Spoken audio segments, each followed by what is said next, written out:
have more of Th1 involved. There is gamma interferon can be good, can be bad. Then you can have antigen presenting cells and Th17 cells, Th9 cells. Th17 cells also brings in the IL-17, which brings in the neutrophil. IL-9 also can bring in some neutrophil. And gamma interferon also can bring in neutrophil. So here you find patients with Th2 low asthma don't respond as well to inhaled steroids as the Th2 high or T2 high asthma. So this is a summary of the mechanisms. We have discussed all of this earlier. The only key point I want you to show is the currently we are looking at the exposome in its entirety. It's a lifetime exposure. Exposome is a lifetime exposure of a person. And these can be pollens, insects, dust mite. It can be your cigarette smoke, diesel exhaust, various nanoparticles. Even the laundry and the household chemicals, detergents contain a lot of these toxic chemicals that can damage the airway epithelium. Ozone is important, different pathogenic bacteria is important. And we have various viruses that are important. Microplastics are important. So exposure of a person to all of these sustained over a period of time from birth to currently where you are evaluating them is the study of an exposome. And of course, all of these I've already dealt with previously, but I kept this slide mainly to discuss about the importance of the exposome in the initiation and maintenance and persistence of the allergic disease. And the epithelial barrier is very, very important. Only when this is the starting point, and the leaky epithelium is the main starting point or the initiating pathomechanism for the beginning of asthma. They are continuously exposed to the environmental threat, including virus, bacteria, protease allergens, particulate matter, diesel exhaust, ozone, cigarette smoke, air pollution, aerosols, and solid residues of the toxic cleaning products. The cleaning product is becoming more and more toxic in the name of becoming more and more potent. Detergents are important, surfactants, emulsifiers. All these can open up the tight junction, disrupt the barrier integrity, and induce the cell death. Thank you very much.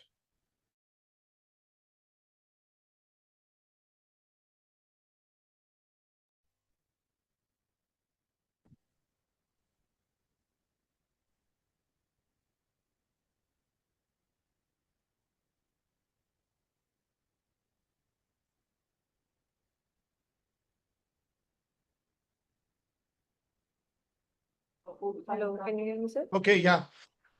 Thank you so much, Dr. Mahesh, for giving us the presentation on the basics of the allergy. And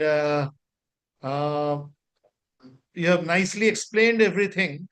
And I think there is no question on the chat box.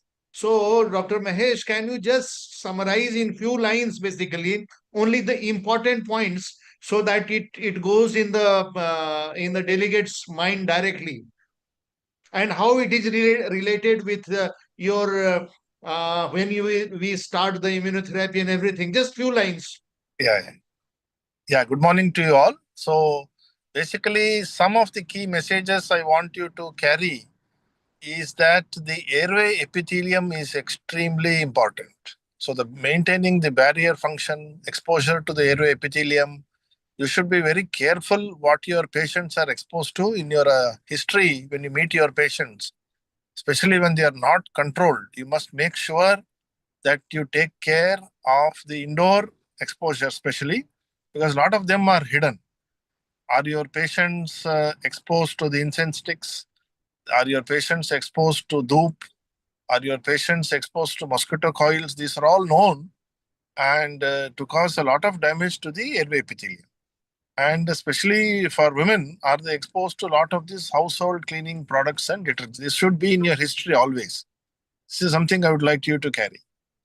Second, all the mechanisms that you see, that you have heard when you the last few slides that looked at this process of allergy, all the cells, all the cytokines. So more than 40 different mechanisms of actions have been found out to be very relevant when a patient is undergoing allergen immunotherapy. Every single cell is influenced by your allergen immunotherapy. We talked of programmed cell death, that is also influenced by the allergen immunotherapy because these cells are persistent. So especially the T cells, which are not acted upon even by the steroids, inhaled steroids that we use, or the biologics. They don't act against these T cells, which are very critical. So the Th2 cells are killed by cell programmed death. And that is one of the mechanisms of allergen immunotherapy. That is why it is able to halt the progression of the disease. That is why in some patients it can even give a complete cure. Because these actions, especially on the Th2 cells, cannot be had even with the best biologics that we have today. And of course, IL-4 and 13 are important for the immunological switch. That is the beginning of the sensitization process and the allergy. And IL-5 is very important to bring in the eosinophil into the tissues. And these are already well-known biologics that are available in the market. TSLP is a critical molecule, and Th2 asthma also this TSLP is important. It also brings in neutrophils.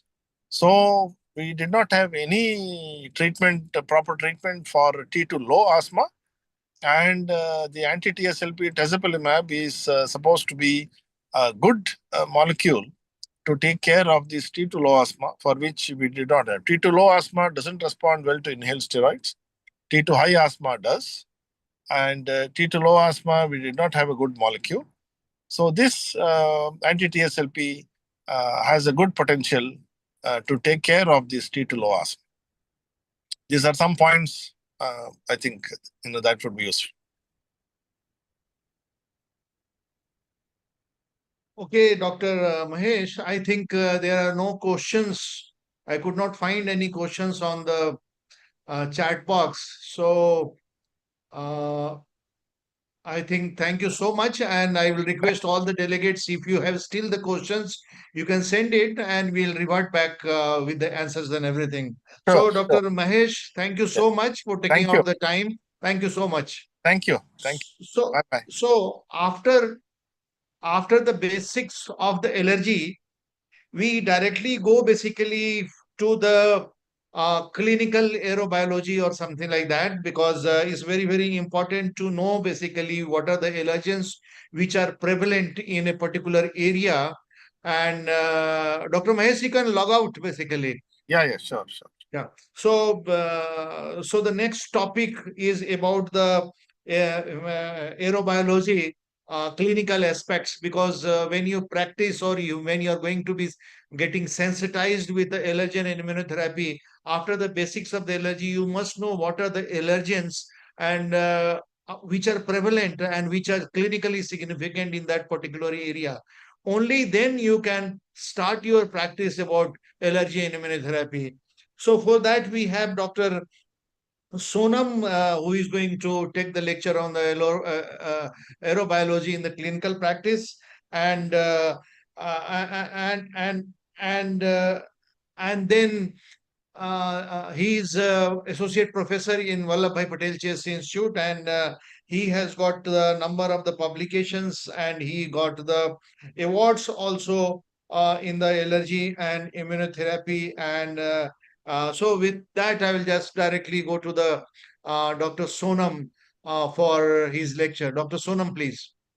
Thank you very much, sir. So after the basics of immunotherapy, the another thing which we should know in the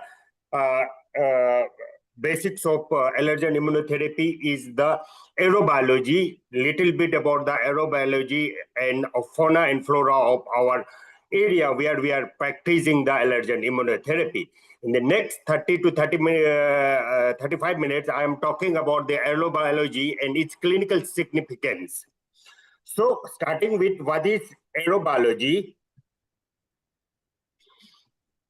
I will take this lecture in the aerobiology and its importance, then come to the pollen and what are the different types of pollen, and the pollen in its seasons, what are the different seasons according to the season, what happened to the pollens and their concentration. Then pollens and geographical area. We are practicing our clinic and allergen immunotherapy. Does the geography also affect our pollen and our aerobiology? Then little bit about the pollen count station. What's pollen count station? And then what is pollen calendar? There are what known as pollen calendar. And at the end, I will touch upon the pollen cross reactivity. When the two pollens are cross reactivity, what happened and what the clinical importance of cross reactivity. So starting with the aerobiology, what's the aerobiology? It is defined as a scientific discipline that focuses on transport of the organism and the biologically significant materials like virus, fungi, algae, lichen, pollens, plant parts, insect by the atmosphere. And these, however, the abiotic inorganic particle or gases affecting living organism are also currently included in the concepts of aerobiology. So it is a science science that focus on transport of organic or inorganic biologically significance like pollen. Then arises the need of aerobiology monitoring. Why we need the monitoring of this aerobiology for practicing, especially for the practicing of allergen immunotherapy. These aerobiology clue as to potential allergen to be selected for diagnosis of allergic patient. There are n numbers of millions of allergen around us. What are the potential allergens that are important for diagnosis of our allergy is important. And then it provides the evidences of regular exposure tends in the population with established data center, where the data center has given establishes data on various pollens. Provide insight into short-term exposure load for clinical correlation. What are the exposure and their loads and its clinical correlation? Then evaluate the effectiveness of allergen immunotherapy. Suppose if the patient is allergic to racquet, what is the evidences of immunotherapy if we give an immunotherapy to that particular pollen or that particular allergen? And to make the evidence measure, suppose the pollen count or the pollen digital monitoring show the high counts, then we can how to avoid from such pollens. Coming to the aerobiological path, what the aerobiology actually happen, what the allergen, what the pollen you commonly do in a classical or fundamental pathway. The source of the allergen are the plants, animal, insects, and other like plants, pollen, animal denders, insects, house dust mite like. They are sourced from this particular organism or animals or the plant, and then it's released into the environment and dispersion into the environment. In the environment, there are multiple factors according to your geography, your area, like temperature, humidity, sunshine, wind velocity. These allergens are dispersed in, then it is again deposited into various animal, plant, soils, and then its impact upon the man and animal in the plant system. However, for the clinical or medicals, what happened, these pollens, they penetrate into our airways or our eyes or our nose, and its deposition occurring into the that particular organ system. In organs try to eliminate totally or partially that particular allergen.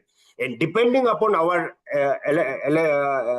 hormonal immunity, what Dr. Mahesh told, it's the pollen in the body interact in a positive or negative signs, and that signs leads to an allergic diseases. This is what the allergical pathway. So coming to the what are the different allergen we have, the allergen mainly divided into 4 types. That is, one is inhalants, what we inhale from our nose, like pollen, fungi, dust mite. They lead to cause hay fever, pollinosis, and other allergic disease. Then the second group is ingestion. We ingest from our mouth like food and drugs, the medication and food allergy and IgE mediated or celiac disease, they are leads to this. Then the third group is contact, and it's contact upon our skin and mucosa, and they like example are latex latex cosmetics are the example, which leads to mainly the skin disease like urticaria, contact dermatitis, latex allergy. Then the last group is the injected, which is injecting into the body like insects with their stings, venoms, and then drugs like injection. They also leads to insect venom allergy and drug allergy.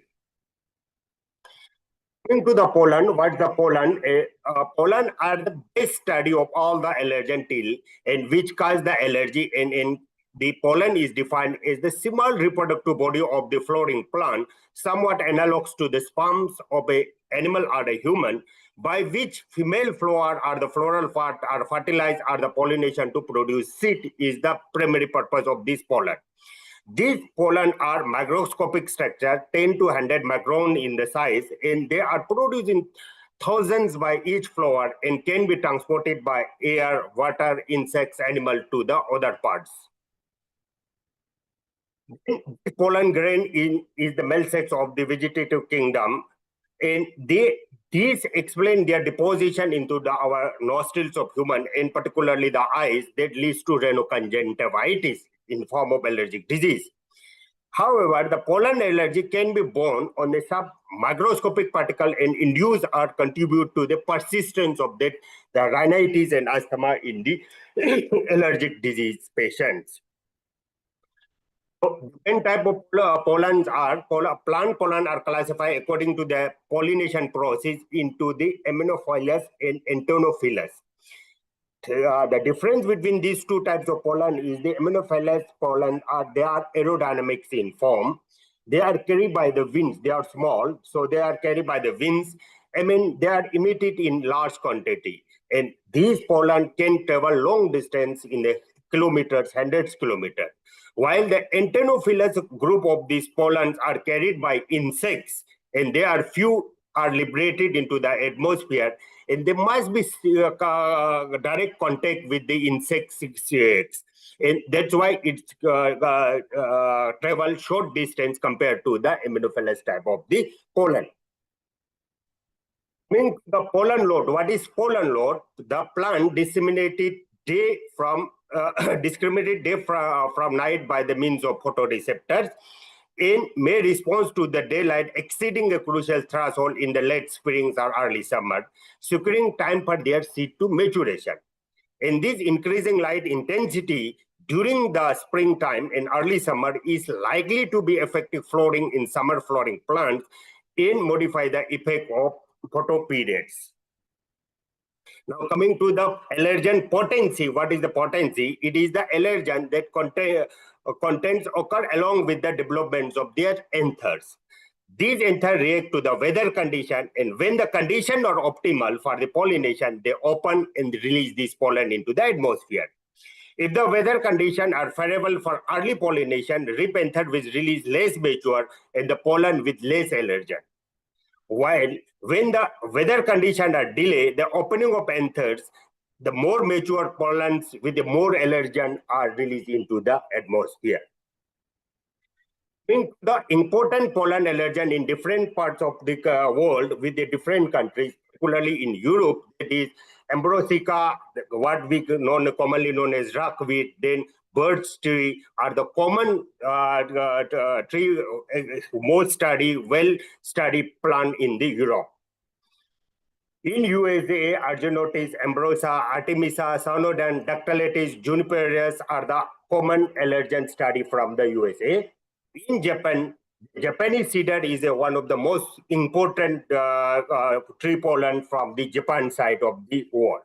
While in Korea, the most common is the pollen is the hop Japanese is the most commonest. Like in the Middle East, the Phoenix, Chenopodium, and Prosopis are the common pollen that are common in the Middle East.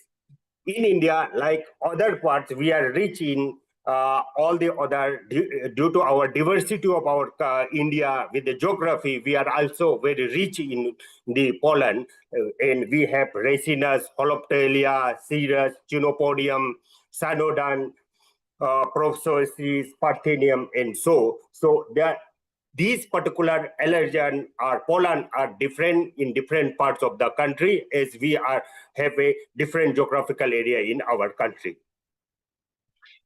Coming to the pollen in the season, these pollen in the garden are different, and they are maturing, releasing in a different season, different due to the multiple factors including rainfall, humidity, wind speed, air temperature. So some of the pollen are important in the spring, some of the pollen are common in the autumns, and some are in the summers. In some of the pollen are very common in hilly areas, and some are common in the deserts, and some are in the coastal area according to the season of that particular geographical area.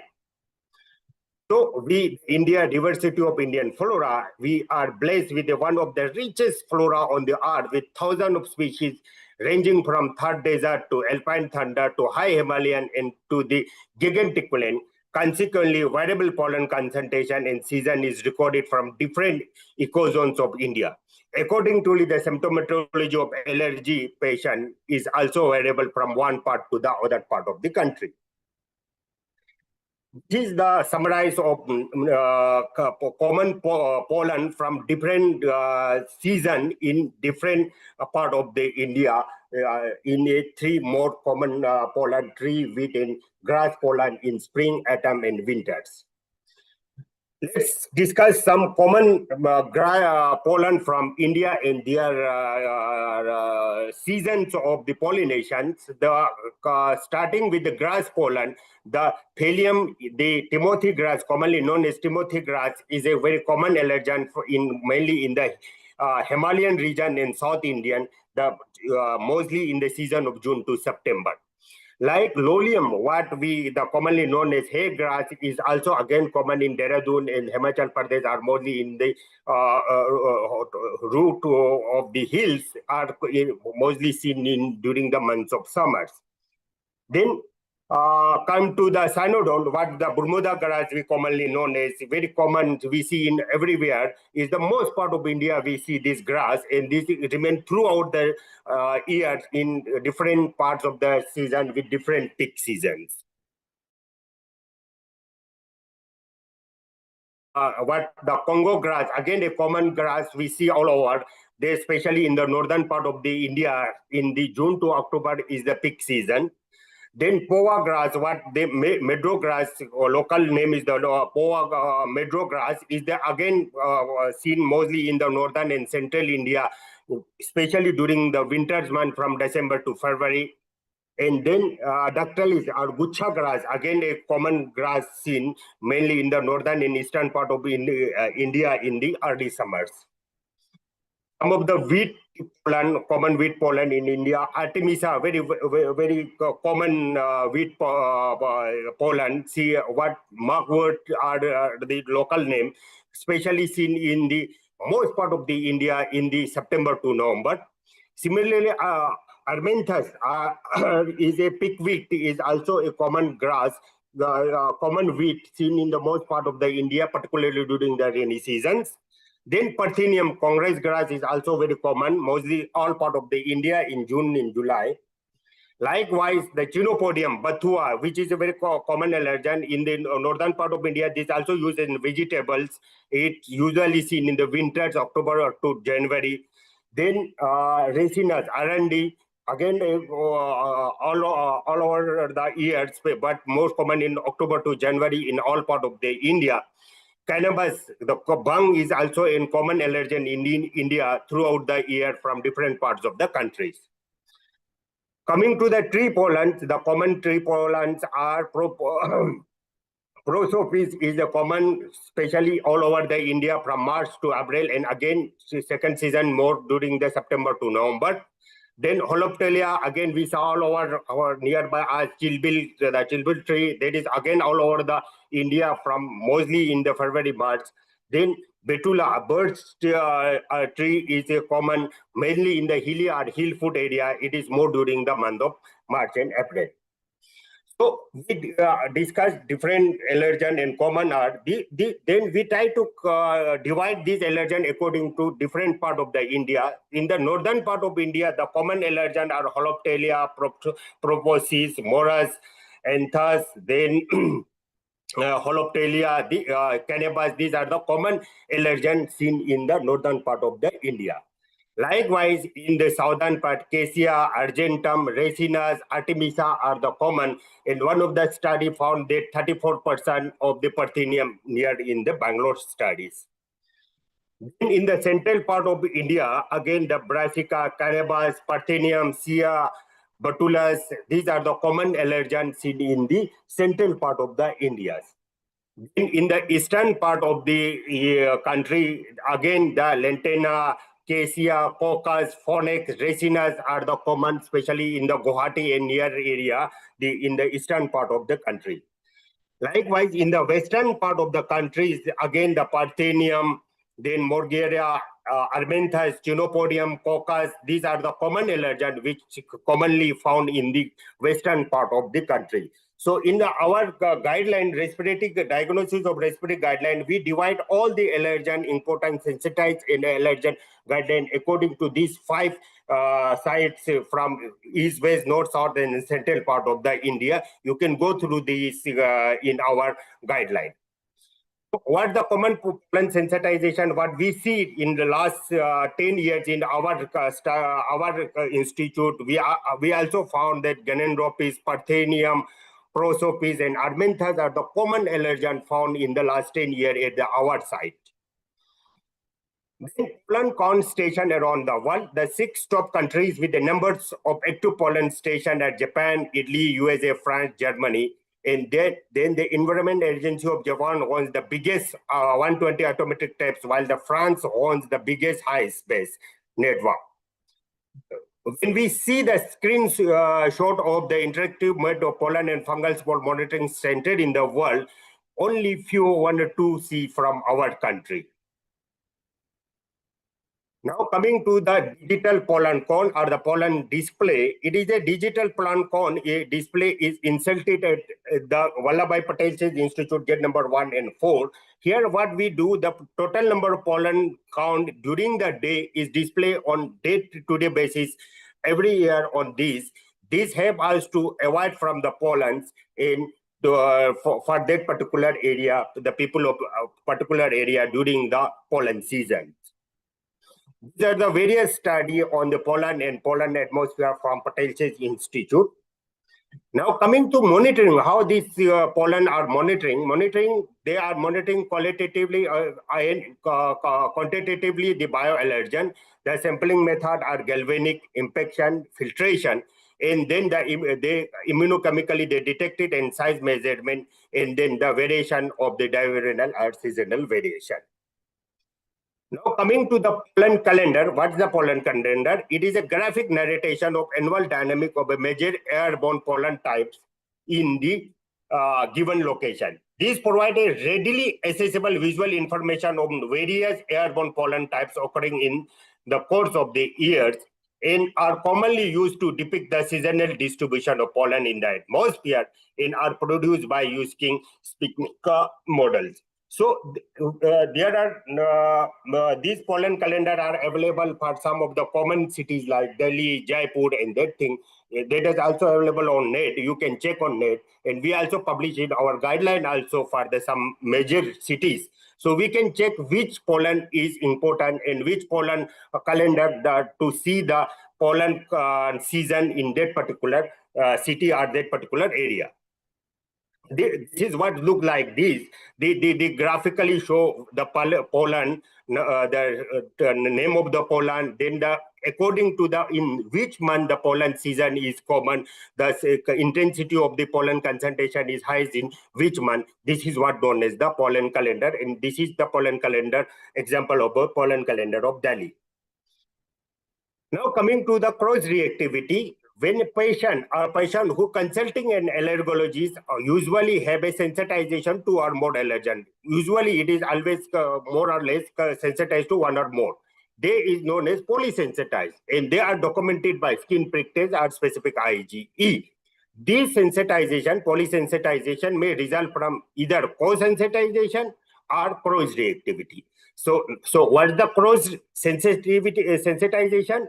IgE reactivity reaction in which multiple unrelated sensitization arise against structurally unrelated allergen group. They are not structurally related, but they are cross-reacting with co-sensitizing with this type of allergen.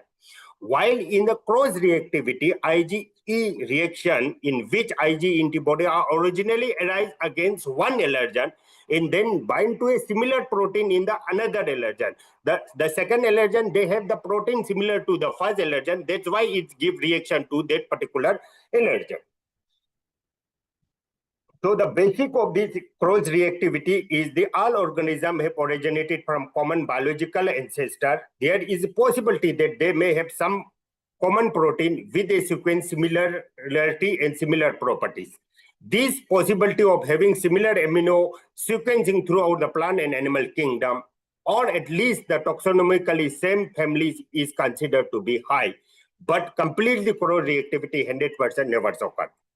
Because even among the closely related species, unique allergenic epitope may exist and may have definite clinical relevance for a patient exposed to that particular species. I try to explain this cross-reactivity by this example, shared and unique component. Suppose if we have a bird's tree or a bird's pollen, the bird's pollen has a protein of between 1, 2, 4, and 6. And likewise, soya has the gem M4, M5, and M6. And then peanut has an urge H1, 2, 3, 8, and 9. So if a person is sensitized to or allergic to the bird's pollen, due to this particular allergen, then soya and peanut may also cross reactivity due to the similarity of their component, their URGE8 and the GEM M4, which cross react the bird's tree. That's why it may share the unique epitope, and then this may give an cross reactivity to these two particular allergen also. So I'm summarizing my topic with an yellow allergen are the predominant source of allergic burden in our country. Representation of allergen from different groups is essential to achieve an optimal diagnostic and therapeutic efficiency. Clinicians should be aware of local aerobiology to determine an optimal allergen panel for testing rather than testing for all the allergen available or in that particular area. Pollen calendar helps clinicians to measure the allergy symptoms, stays with the pollen season, while pollen concentration have been avoidance during the peak season. Cross-reactivity in its clinical implementation should be understood for better selection of allergen and result interpretation for the allergen immunotherapy. Thank you very much. Yeah, thank you, Dr. Sonam, for beautiful presentation and telling about what are the aeroallergens which has a clinical significance when you deal with the practice of allergy and immunotherapy. So before I proceed to ask the question, Dr. Sonam, there was two questions which we missed basically in the beginning, that how gut microbiota affects the asthma and what is the correlation. So the answer which has been given by Dr. Mahesh. Microbiome is very important because it is able to digest fiber, which we don't have the enzymes to digest.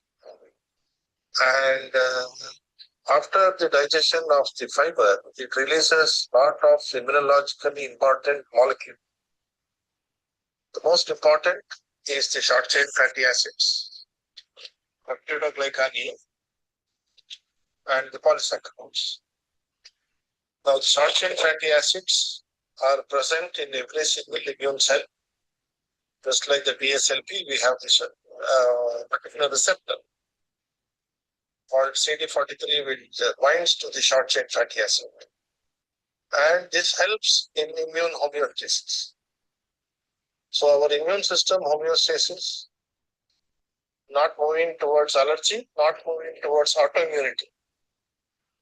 This immune system homeostasis, a large role is played by the short-chain fatty acid, especially along with the other molecules such as the peptidoglycans and polysaccharide.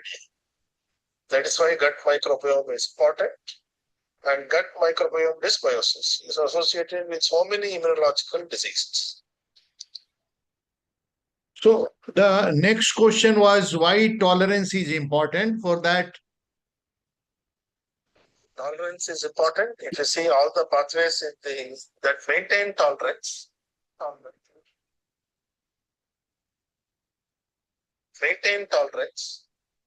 prevent immunological diseases.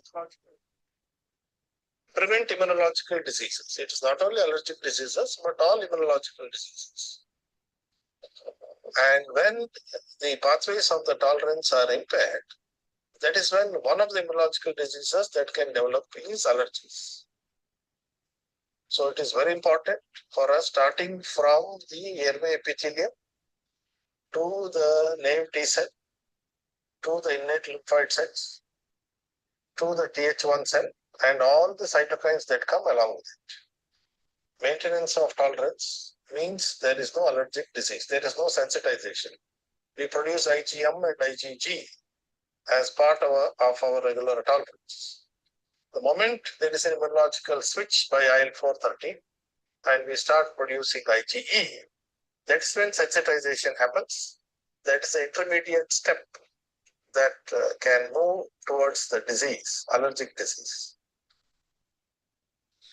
so with that, we heard Dr. Sonam also about the airway allergens, because when you practice or think of the practicing basically allergy and immunotherapy, it's very, very important that you should know what are the common allergens which are prevalent in that particular area. And he has already described that there is a Indian guidelines for the diagnosis of the respiratory allergy, and which has been divided into three parts. One is the history taking, second is the how to choose the allergens, or what are the allergens which are prevalent in particular area that has been given. And the third part is basically in vitro and in vitro and in vivo methods of the diagnosis. So you can just search from the Google or the Indian College of Allergy, Asthma and Immunology site, or Indian Journal of Allergy, Asthma I and already Immunology. shared yesterday with Yeah. the Oh, okay, so you already said, so you can go through that. So if there are any questions, I'm not able to see anything on the chat box. Basically, any question to Dr. Sonam. So if there are no questions, then thank you, Dr. Sonam, and for Thank the you, sir. beautiful presentation. And still you have the questions, you can please you can put it, or you can mail, or you can send it to the website, and then we'll revert back for the answer. So today module 2 modules has been given. The executive summary also will be present. Somebody has asked that according about the recording of this lecture. Yes, the recording is available, and these recordings are available for the 3 months basically. And anybody who has missed the class also, they can directly go to this recorded video, and they can listen, and still they have the questions they can ask.